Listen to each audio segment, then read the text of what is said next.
Welcome to the Practice You podcast. My name is Elena Brower.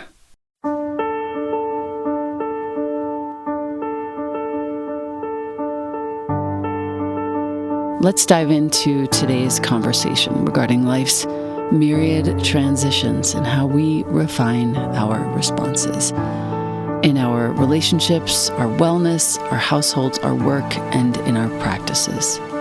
You are invited to learn and love and listen with me. Welcome to Practice You.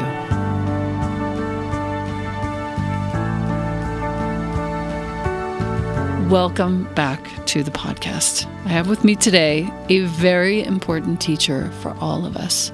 Her name is Mallory McDuff. She teaches environmental education at Warren Wilson College outside of Asheville in North Carolina. She has 2 daughters. She has a view of the Appalachian Mountains, and she is the author of 5 books. There are 2 of them that I really want you to get, my listener.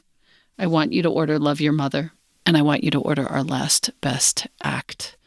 Those 2 alone are treasures for the rest of our lives, and you can sit with them next to your bed and never get bored.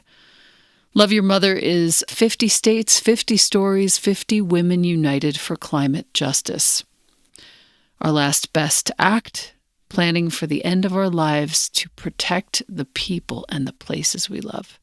Her essays have appeared in the New York Times, Shondaland, Woohoo, Wired, and more. The question that I would like to discuss, actually the many questions that I would like to talk about today, are coming from a really great human who very generously offered these questions. She's close to Mallory. Her name is Hannah Herman. It's so exciting to have her here in this sort of influential space of questioning here.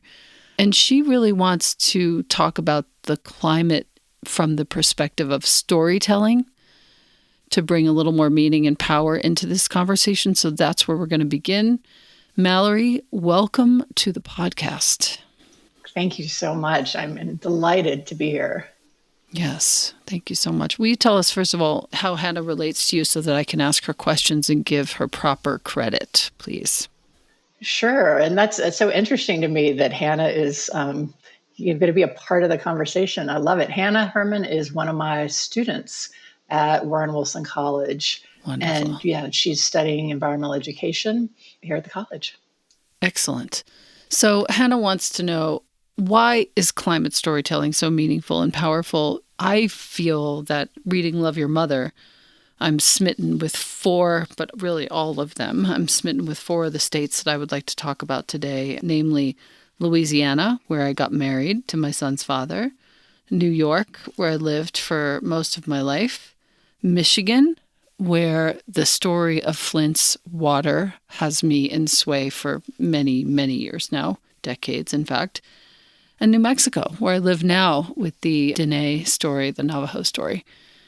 Why is climate storytelling so powerful for you, and what does it bring to the table in terms of this conversation and the importance of it?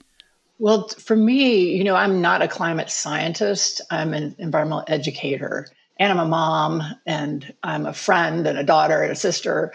And for me, as a human, like many of us, learn through stories. I don't actually remember a lot of facts unless they're written down, but I remember stories. And that's, the research shows that I'm not unique. That's one way a powerful way that we learn. And so for me, the stories of particularly these women were a way to bring climate action, to embody it in the stories of these 50 women and their communities. I have a 24-year-old and a 17-year-old daughter, and I know you also have I believe, 17-year-old son. That's correct. And, they don't listen to my stories for very long, so I got to get in there. But they listen to humans, to stories of women. And so I wanted to kind of curate, to collect, to write these stories. One other quick thing that I'll add is that one of the women in the book, Anna Jane Joyner, who's the story for Alabama, where I grew up on the Alabama coast, she says that movies and films in 5 years and 2 years that don't integrate some aspect of climate will feel outdated. We really saw that, I think, with the smoky skies along the East Coast just a week ago, is that this was front and center in people's lives. And to imagine like news coming on and ignoring that and ignoring why those skies were, the increased probability and incidence of wildfires related to climate, that is the power of the stories in our lives. Yeah, I think that also there's an element of kind of ignoring on the other side. Ignoring this whole very important conversation will only lead in one direction, which is to more ignorance. And I think the way that you've written Love Your Mother to make it so fun and so personal and so interesting to learn how these women found their way to becoming a voice, and I think this is the most important part, to becoming a voice for the earth. Mm-hmm. This is the most important aspect of this book, Love Your Mother. Each one of these 50 women in the 50 states of the U.S., I feel like we need to do a country one now, like one for each country or several. Yeah, that would be fun. Right. But each one of these women has chosen to be a voice for the earth. So I think before we actually go on, I'm going to change course a little bit, and I want to talk about each one of these states. And I want to start with Colette Pichon Battle, who's an attorney and a climate activist. She's from Slidell, Louisiana, which is where one of my first roommates in New York was from. You start like this. With her feet rooted on the ground and her voice steady, Colette Pichon Battle seems to be the type of person most of us would want nearby in a crisis. When she speaks about climate change displacing millions, she uses measured words to describe strategies to dismantle structural racism, to build alliances in community, to provide legal services for equitable disaster recovery. As I listen to her TED Talk, I'm reminded of a cheer from my high school in coastal Alabama. Rock steady, Eddie, Eddie, rock steady. I love that one. So I wasn't surprised to learn she describes her superpower as, quote, seeing patterns in chaos, an apt skill for the organization she founded, the Gulf Coast Center for Law and Policy, which is now called Taproot Earth. She's worked on the front lines of climate disasters caused by hurricanes, sea level rise, fossil fuel companies. She knows that recovery for industries has, of course, been very quick. Recovery for communities has been starkly slow. And I think this is the sort of highlight for this particular section of the book on Louisiana, the difference, the disparity between the recovery for the companies and the recovery for the humans. And I'd love to speak a little bit about that. Sure. Yeah. And thank you. I love listening to you read. The book sounds better even with you reading it. Oh. I love your voice. Thank you. As you read. And, for me, growing up, I grew up in a town called Fairhope, Alabama. And most of the people I met later in my life, didn't really realize that Alabama, Mississippi had a coast, and until the oil spill, that was one event. And obviously the Hurricane Katrina, was another event that implicated the fossil fuel industry. But, for a lot of people, it was like the separation of how is the fossil fuel industry being subsidized by our government and how are communities being subsidized for the destruction, not just subsidized, but empowered and remunerated for the destruction that they've experienced. And, I remember even for me, I did years ago a book about faith communities and climate change. And I remember biking around the Ninth Ward in the year, 2 years after Hurricane Katrina. And, it was just devastating. And the interesting thing is that I have an uncle and an aunt who are both civil rights lawyers in New Orleans and work a lot with reforming the prison system and getting people off death row who've been unfairly, who are in prison but haven't committed a crime.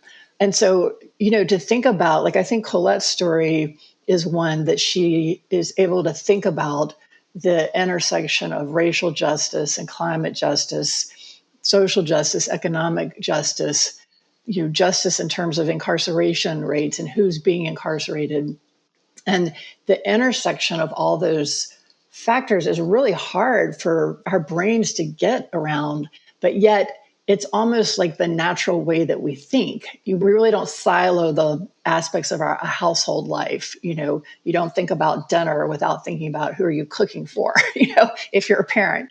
And so I think Colette's story to me, besides just her rock, steady, Eddie, just her presence, which is very reassuring and solid, but just how also she's able, with the organization Taproot Earth, to look at this intersectionality.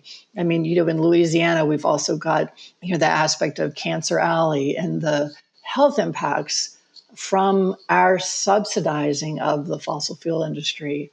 It's one thing that's really helped me a lot with these stories to hear the women talk about, like, this didn't just happen, like fossil fuel companies, we've heavily subsidized them. And that's our money. That's our government money that is going to that. And so that's an important aspect of many of these stories is, it's not just, the fossil fuel companies and the government, but what is our active role then in funding that system that then is very destructive. So the other aspect of Colette's story, I think, and a lot of these stories, to me, it was really important that I don't just, put one person on a pedestal, because that's like really discouraging for me as an individual. Like, these people are amazing, but if they're so amazing that, like, I can never, even try to be as, empowered as them, then really what's the point of studying someone's life, right? So what I think Colette also does so well is draw in on the importance of community, and particularly women, and the importance of women telling their stories of their lives, and that group also being a source of activism and action. On the last page of her section, page 39, climate change is not the problem, she said. Climate change is the most horrible symptom of an economic system that has been built for a few to extract every precious value out of this planet and its people. From our natural resources to the fruits of our human labor. This is very chilling and sobering, to say the least, and I think that is at the core of it, what you've just said, and this particular quote sort of encapsulates it, the economic system, and this is what we have to contend with at this time. I'd love to move on to New York, if I could. Mm-hmm. Ayanna Elizabeth Johnson, all hail. Consider this a deep bow to you if you ever listen to this.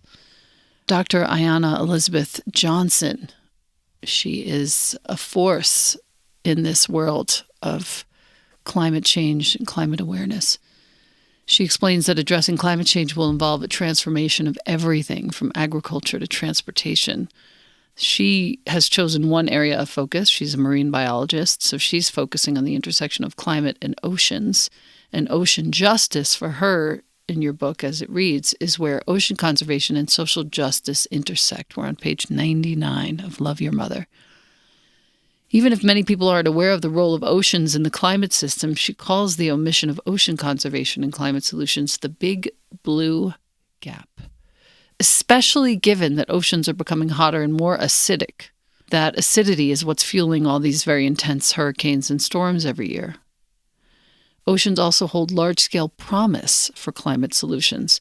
So Ayanna first read the Green New Deal. She noticed that there was only a passing reference made to the waters. And just this nation alone has more than 95,000 miles of shoreline. And get this, it's home to 40% of Americans who live in coastal cities. So this blue economy, which includes fishing, ocean farming, shipping, tourism, recreation, supports more than 325 million jobs. So this is a huge, big deal. Ayanna's story is very captivating. I would like for our reader to make sure you get it, because when you learn about how she, as a biracial woman with a white mother and a black father, learned how to swim, the conditions, the story of that is also very chilling and also very inspiring. She's spent her time interviewing, thousands of fishermen and divers and recognizing that ocean conservation is as much about the people as about the reefs themselves. And her public work, if you know it, is just so stellar and inspiring, is at the intersection of gender, race, and ocean justice. She uses her voice in news outlets. She considers herself a Black climate expert. And racism of any kind, she says, derails our efforts to save the planet. Really hear that. I think this has never been more important than it is in these days. What was your take on Ayanna when you met with her, when you've interacted with her? When I started the research for this book, the book that she and Dr. Catherine Wilkinson had edited had just come out, and it's called All We Can Save. And I know that our mutual friend, Catherine Winship, had given you a copy of the book, I believe. Oh, yes. And then I bought many, many more copies and sent them around. Such a great book. Let's bow to Kath for a second. Catherine, yes. We love you. Ken, thank you so much for putting us together. Yes, definitely. So that book had just come out, and, I was so thrilled because it was almost like, you have an idea of something that you want to write. And then in reading All We Can Save, which is an anthology of women climate writers, poets, nonfiction writers, fiction writers, etc. So I always had that book next to me as just inspiration. And I had been following Ayanna Elizabeth Johnson on social media for years. And I had heard Catherine Wilkinson, her co-editor, I had heard her speak before. And so I was kind of a groupie already. But I think what really gets me about Ayanna is that in the book, I quote her talking with, young musicians. And she's somebody you feel like you could just meet and start to talk to. And she wouldn't be intimidating, even as accomplished as she is. But the other thing that really strikes me about her is just her sense of joy. And, a lot of times on her social media, like on her Instagram, her mom has a farm. And so she's like, oh, look, look at the arugula growing, and she's just this lightheartedness, which, for a scientist is, I think we're not used to that engagement, that interaction, that integration. And that for me, as somebody who's spent, I've taught college students. My oldest daughter's 24. I started teaching when she was like a few months old. So for a quarter of a decade almost, I've been around young people, and I can't go into the classroom and be like, oh, everything really sucks and there's really nothing we can do. So let's just, wrap it all up. That's not what I think, but it's also it would just be terrible, And Ayanna gives me that permission to be aware of the data and the science and not be ignorant and naive, but to also find delight in the joy of everyday life and the joy of working together with other people to build something bigger. I think this idea of finding some joy in the journey, and that can build collective strength for the long haul. I'm 57, and, for the past couple of months, sometimes I'll wake up at, 4 and can't get back to sleep. And when my brain goes to, oh shit, we are so, and I'm either thinking about big questions, or I'm like, oh my gosh, my daughter's having this challenge, and how can I figure this out at 4 a.m? Right. And that's so, one, you don't go back to sleep. 2, it's nobody really wants to be around you the next morning. Also true. And 3, it's not how we're going to move together. And the last thing I'll say about Ayanna is that she has been working on a new book that comes out this fall. And the title of it just, I think, encapsulates her spirit that I was so drawn to. And it's called What If We Get This Right? Yeah, this is where she steps in and creates a level of hope that gives me a lot of, not comfort, but really a lot of inspiration to keep going. Yeah, totally. And it's not, her hope is not based on oh, I'm going to be hopeful. It's not like some saccharine just emotion, but it's grounded in the reality of existing solutions and the need for not, one person to sit in their little house or their big house. In my case, it's a small house, and like worry, but rather with whom can I join that shares some values with me in a community to build something bigger than my own, just worry. So I really love that. What if we get this right? And I'm really excited it's grounded in climate solutions. And it's a question that I think when I read that her book was coming out, I thought, oh my gosh, like, have I asked that question to my students, And so and most of my teaching tends to be like in the community, like with students going out in the community and working with local community members. And I really think that question is going to help to guide me in the years going forward. What's interesting is that Hannah also included a question about this, speaking to the power of joy. Oh, really? Yeah, really sweet. She wrote, quote, "You described the image on the cover of All We Can Save by Drs. Ayanna Elizabeth Johnson and Catherine Wilkinson, who are photographed mid-leap. Such joy is not born of naivete, but of a raw strategy for living in our bodies. It's a way of life that sees rest and relaxation as a balm for anxiety and activation over time." And her question for you, which I think is a really fun and sweet sort of interlude here: when do you experience joy that makes you leap, Mallory? Oh, that's so cute. I know. And what rest soothes your soul? So sweet. That is so sweet.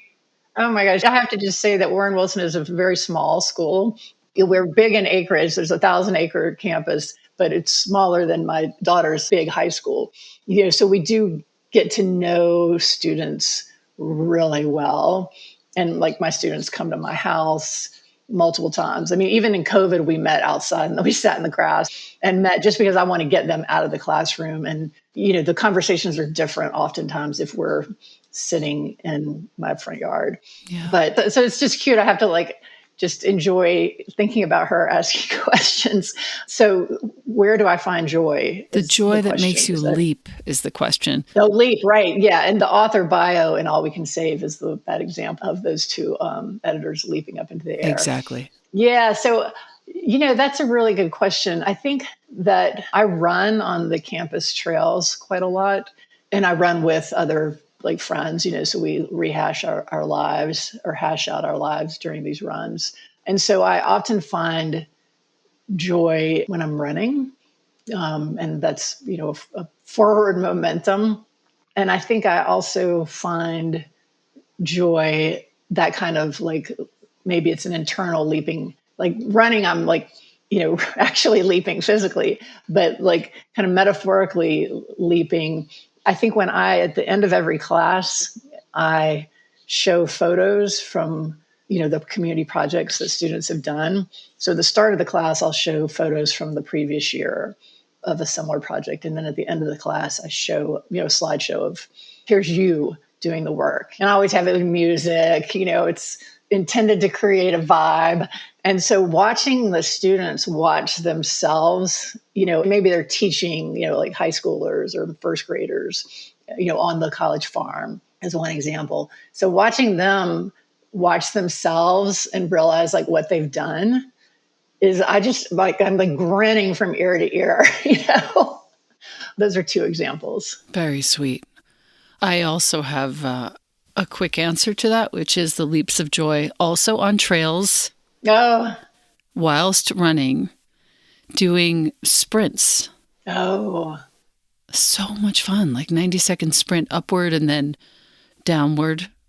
30-second sprint upward, 90 seconds down, pardon me. Okay, we've got to, the friend that I run with on the weekdays, okay, we have to do speed work. We have to. And then it's we just the most fun. Yeah, so we're going to do it. Just do 5 rounds. Yeah. I started with 3, then I went to 5, and now I'm at 7 or 8, depending on how frisky I'm feeling. And that's it's not so good. 12 minutes. It's not a whole lot of time commitment, but the feeling is unparalleled. It's so joyous. And such an antidote to, whatever sitting in front of the computer. Exactly. So that's great. Okay. Exactly. Tomorrow. Yes. Hannah, thank you for the question. That's such a great question. Here. I love it. Love it. Let's go to Flint, Michigan. Mari or Mary Copeny. Can you make sure that I pronounce her name right? Is it Mari or Mary? Mari, good. Mm-hmm. Mari is a student activist and philanthropist. Here's how her chapter starts. And these chapters, by the way, our listener, are short, like 2-3 pages. So this is a wonderful thing to just look at when you wake up or look at when you go to sleep. It's so inspiring. The background music played the lyrics to I'm Just a Kid by the band Simple Plan, complete with electric guitar, rocking drums. On this particular TikTok video that we speak of, 8-year-old Mari Copeny stared into the camera with a look of stately resolve. She held a piece of white paper with the handwritten statement, quote, Flint, Michigan has been without clean water since April 24th, 2014. The next image reveals 13-year-old Mari with a wide-open smile and a black hoodie, holding a similar sign with a pose of grounded determination. In less than 1 minute, the two images communicate the span of time, 7 years, half her lifetime, since she'd faced foul-smelling water in lead pipes that threatened the health of thousands of children in her city. At 6, the water in her hometown was switched. At 8, she convinced President Obama to come to town and approve $100 million to begin fixing the water crisis there. At 12, she'd given out more than 1 million bottles of water. At 13, she had her own filter, bringing clean water to those who need it. She writes, I am Black history. With an effervescent presence, Mari earns the moniker Little Miss Flint. She basically wrote a letter to Obama, who responded to this letter after the city of Flint switched its drinking water supply from Detroit's system to the Flint River to save money. The discolored water had a horrific smell and resulted in lead poisoning. This is happening, like right now, in this century. From the dangerous and outdated lead pipes, poisoning was ignored by government officials. Studies later revealed the contaminated water doubled and even tripled the incidence of elevated lead levels in blood, which is a medical disaster for kids, as you know. The Michigan Civil Rights Commission later ruled the crisis was a result of systemic racism. Thank you very much. Multiple lawsuits by citizens enforced delivery of bottled water to homes without filters, eventual replacement of the lead pipes, testing, and so forth. Mari herself, in 2017, was a National Youth Ambassador to the Women's March, the National Climate March. She's expanded her reach through media such as the Cartoon Network, who surprised her and made her a Powerpuff Girl, the global water warrior, big brown eyes and a flowered headband. She raised over $500,000 upon designing her own water filter with a company called Hydrovive, and she's distributed those water filters all over Flint. This is a really big deal. In 2020, the state of Michigan came to a settlement with victims and paid $600 million to those who suffered damages in this water crisis, most notably children who were exposed to lead. The EPA reported there is no safe level of lead in water. In 2021, the former Governor Rick Snyder was charged with willful neglect of duty in response to the Flint water crisis. Although, sadly, the charge was ruled a misdemeanor with no more than a $1,000 fine or 1 year in jail. In response to these charges, Mari wrote on Instagram, it's 2021. Finally, Michigan charged the former governor for his role in poisoning her entire city. Flint is not fixed. She's also now aiming, because she cannot wait for action from others, obviously, for $1 million in funding for more water filters and charting her course as a real-life leader. I think she should run for president. Don't you think? She wants to. Okay, amazing. I would like to just tip my hat, bow my head very, very deeply to Mari. For inspiring, I'm sure, legions of kids to take action and for showing us all that our action can lead somewhere. I would love to know for you, Mallory, in your coursework, in your teaching of the kids. I'm sure this is a really big deal for you. Talk about meaning and poignancy. Have you seen other kids take the reins in the way that Mari has? It's an interesting question because I have, and I'm also aware of, critiques of the adults who are like, oh, the kids are going to fix everything.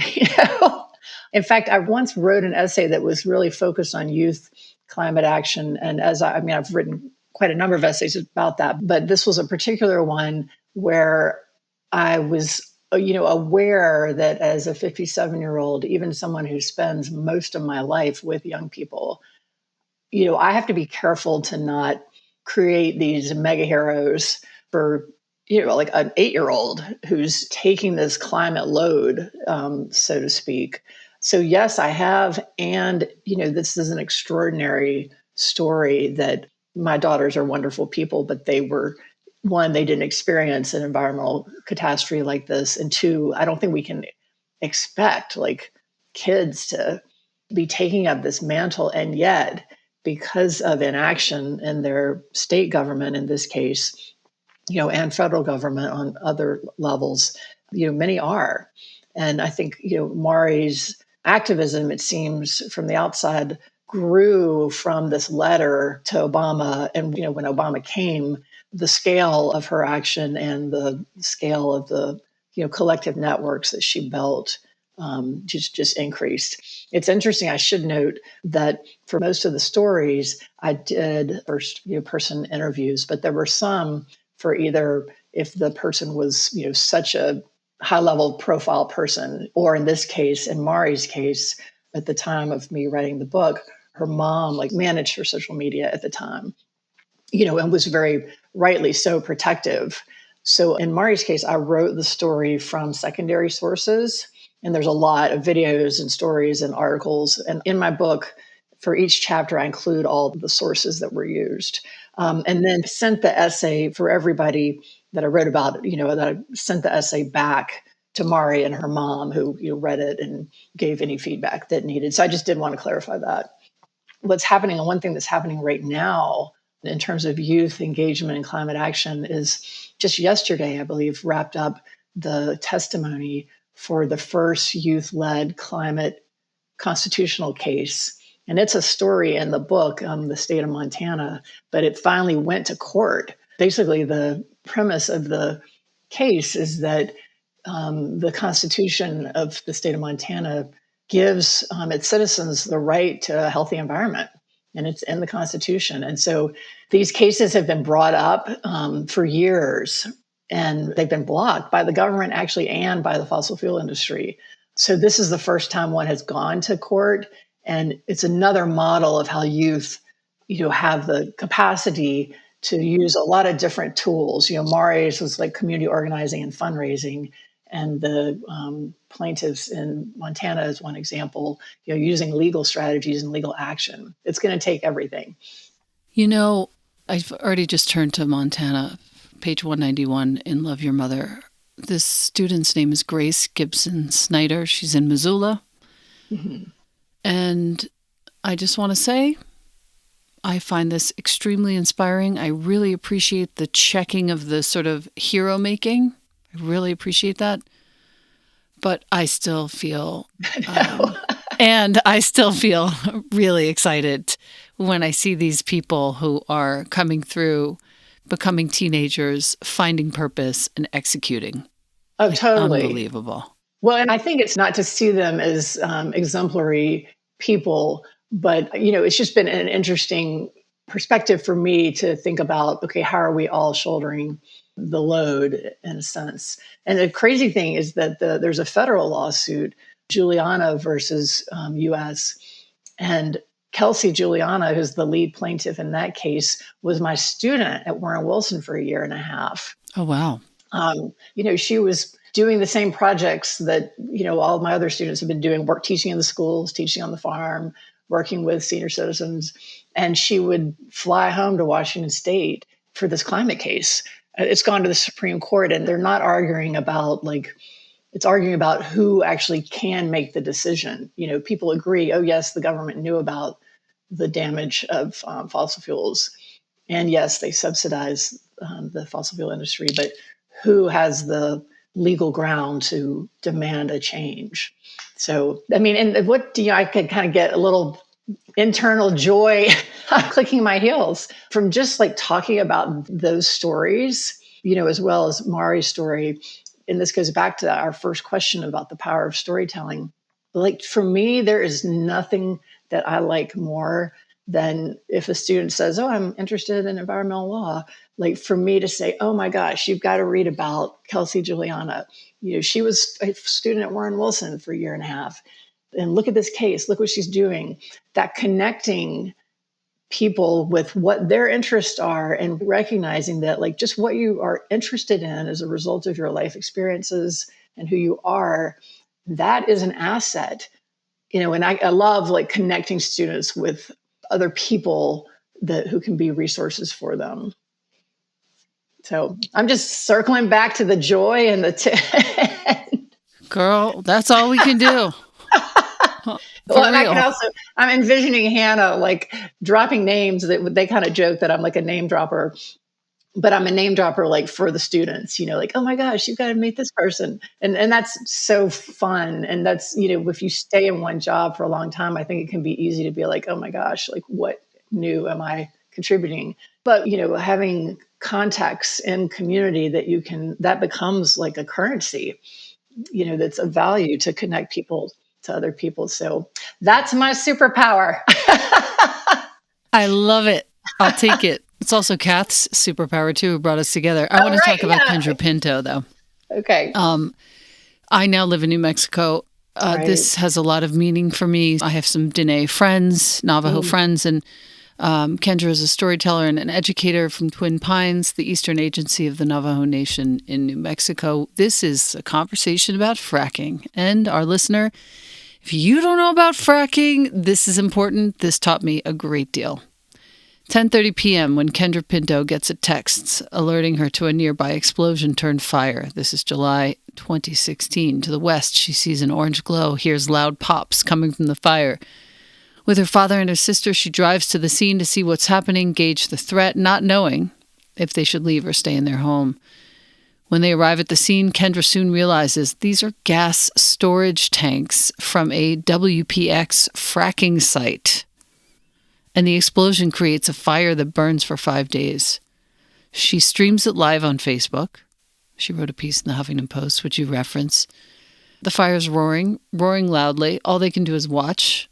Families who live closer to the site have to evacuate their Navajo's sacred lands, where the infrastructure of gas and oil dots the landscape. You feel how horrific this is? The closest home sits less than 350 feet from the site.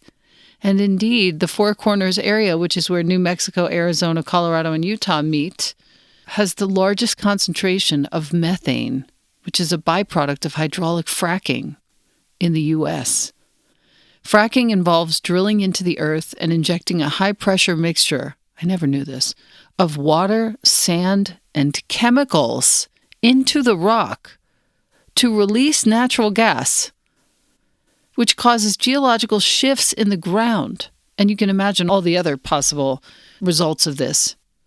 It requires a large amount of fresh water, and the release of methane from the process is one major driver of climate change. As a child, Kendra roamed the valleys and the mountains near the Chaco Canyon, which we know very well. It's often called the American cradle of civilization, where the Anasazi lived between 900 CE and 1300 CE. She grew up in Twin Pines, as we mentioned, in northern New Mexico, which is pretty close to here.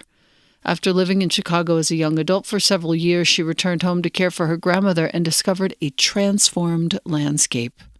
Fracking crews, petroleum trucks, well sites, all on public lands, managed by the U.S. Department of the Interior's Bureau of Land Management. In 2020, this area alone, called the San Juan Basin, had between, get this, our listener, 37,000 and 41,000 active oil and gas sites. Just for a second, We're going to go down the opposite road of joy. Can you imagine if the earth was actually your mother? And somebody came along and decided, I'm just going to take out her belly button and her kidneys, her eyeballs, her reproductive organs. No problem. I'm just going to take all these things out of her body. They're mine. They don't belong to her. This is what keeps me up at 4 o'clock in the morning when I wake up. And this whole fracking business is only about money. It's only about money and power. We need people to care, Kendra says. After returning home, she starts school at Fort Lewis College in Durango. She sleeps in her truck to avoid the 3-hour round trip from home to school. She eventually makes the commute each day to care for her grandmother at night. She earns a BA in environmental studies. She continues supporting the protection of sacred land. She collects air quality samples to monitor violations of leaking emissions, such as VOCs, which are known as volatile organic compounds, methane hydrogen sulfide. She testifies before Congress in support of a federal law to regulate methane emissions from oil and gas drilling in 2017. During her remarks, her voice at times shakes as she describes her love of her sacred lands and the Navajo people. Her grandma at the time was 92 years old, and she was born less than half a mile from where she currently resides. This is their land. Mm-hmm. This is not our land. She describes the pollution, truck traffic, health problems associated with these well sites and the results from air monitoring revealing elevated hydrogen sulfide levels, long-term exposure to which is linked to respiratory health complications. I'm so moved by this. She has joined Earthworks as the Four Corners Indigenous Community Field Advocate. She focuses on tribal communities adversely impacted by fracking and extraction from our mother. She reports suspected leaks, venting emissions to the New Mexico Environmental Department. That's one way she highlights the inequities and violations that continue to go unnoticed. Sacred lands free from fracking would not only help to slow climate change, but it would also help to ensure the health of those who are Dene, including Kendra and her 3-generation family. I would like to present that to our listener. Can you imagine if somebody came along and said, hey, by the way, I'm just going to take your property out there by your backyard. I'm just going to drill some oil back there in your backyard there in Austin, Texas, and Miami, Florida. Do you mind? No? You mind? Oh, sorry. We're doing it anyway because we own this. How does that go over for you? This blows my mind, Mallory. That's all I can say. It is, the issue of extractive industries and fracking in particular, on indigenous lands Kendra's story is not the only one where that is what the woman that I highlighted is trying to address in a variety of different ways. And there are also, in one of the stories in Ohio, the woman that I profiled there talked about being a fracking refugee and, like leases being sold for not a lot, but because they're in impoverished areas, people agreeing to it. And then like the person in Ohio, basically had to move. And the difference with the indigenous land is, as you said, this is quote unquote government land, but it's land that originally and should remain with its indigenous people. That's the justice piece, and it's the heartbreaking piece. There's another story where the woman describes on indigenous land just the glow of the infrastructure. Yeah, and so what was so interesting to me when I spoke with Kendra is that she was so giving and forthgiving in the resources that she had compiled in her role as a field advocate and doing this grassroots monitoring. So she sent me, studies and more information that I could include in 3 pages, but I definitely put them in the resources. She wanted me to know the story of her ancestry, and she wanted me to know the data. We spent quite a long time talking, and I could have been anybody, but the seriousness with which she took the role to provide the data for me so I could tell an accurate story really made an impression on me. I'll say Jill's name from Ohio as well. Jill Yes. Antares Hunkler. She is from Thank you. Barnesville, Ohio. She's a fracking refugee. I wish I could say the names of all 50. Yeah. But I would like to ask if you might be keen to come back for a second visit, because our last best act, which is your other book, is very dear to me. And I would like to talk about this as well, if possible, on another podcast episode. I'd love to. Yeah. Okay, wonderful. Let's do it. Mallory McDuff, you're a hero to me. You're definitely a hero to Kath Winship. Thank you again, Kath, for putting us together. And so many, and I know you don't like that word, Oh, but I am going to read the back of the book so that our listener has a final reason. From elder voices opposing the Dakota Pipeline to young people running for office to advocate for change, women are making a collective difference for climate justice. These compelling stories of leaders from diverse backgrounds and vocations from each of the 50 U.S. states reveal one truth. There's a critical place for each of us in this growing climate movement. Thank you so much, Mallory McDuff. You're wonderful. I'm so glad I get to know you. thank you. And I would just close by saying I think that we can all be heroes in this collectively. And I think it can be overwhelming. People don't know what to do next. And the first thing to do is just talking about climate, talking about what's going on, and then finding organizations that you might be able to connect with, and then working in your local community. Those three things are a great place to start. Thank you very much for that. For our listener, if you would like to leave a comment on this episode, please email me and let me know that you've done so. info@elenabrower.com. I'm going to choose one of the comments and send you my copy, very dog-eared and deliciously loved, of this book. Thank you so much again, Mallory McDuff. And thank you, our listener, for joining us.